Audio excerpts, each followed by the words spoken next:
the 6 states do have different personalities, but we're all one New Englanders, but we all have the same traits as the others, but some more than others. Like, for instance, New Hampshire, I think, is more, maybe you could make a case for it's more frugal. I think it's the only state that has a roadkill auction, isn't it? I'm not sure that the other states have an annual roadkill auction. It's pretty frugal.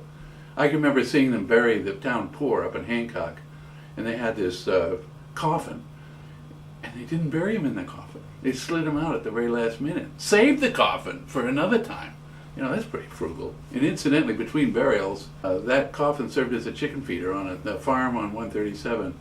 So, I mean, it's a pretty frugal state. Maine, I don't know. I think of Maine as the old asking directions jokes. You know, it's the sense of humor, that ocean side sense of humor. The exaggerated humor, like Paul Bunyan humor, is inland Maine. But the, like, you know, can you tell me how to get to Livermore Falls? And the answer, everyone could answer it in different ways, but the one I like is, well, if I was to go to Livermore Falls, I don't believe I'd start from here. Those are a million of those. We all know them. It's like singing old songs. It's so familiar. And Massachusetts, of course, has the Puritan work ethic, the New England conscience, which I think is the greatest contribution New England has made to America. The New England conscience. We can get into that. It's another whole thing, and I do get into it in the book a little bit. Quite a bit, actually.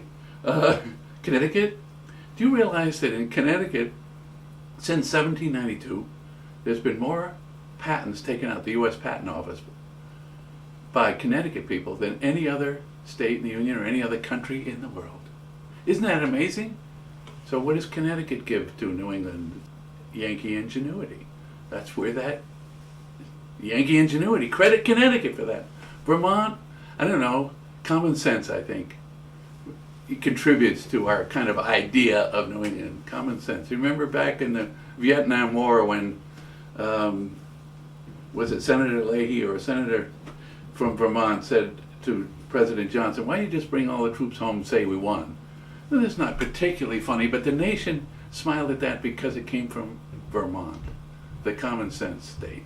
Take Rhode Island. Rhode Island contributes many things. Certainly a sense of comparison. It's as big as the state of Rhode Island. How big is the state of Rhode Island? It was about as big as the state of Rhode Island. And it contributes tolerance. It was founded by Roger Williams. It was the first civilized community in the world to allow freedom of religion. Rhode Island, tolerance. Still very tolerant. Tolerates gangsters in its government. I mean, it's just very tolerant state.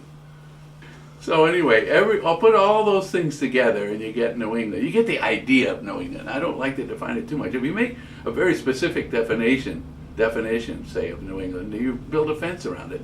I don't want any fences, but that's the idea of it.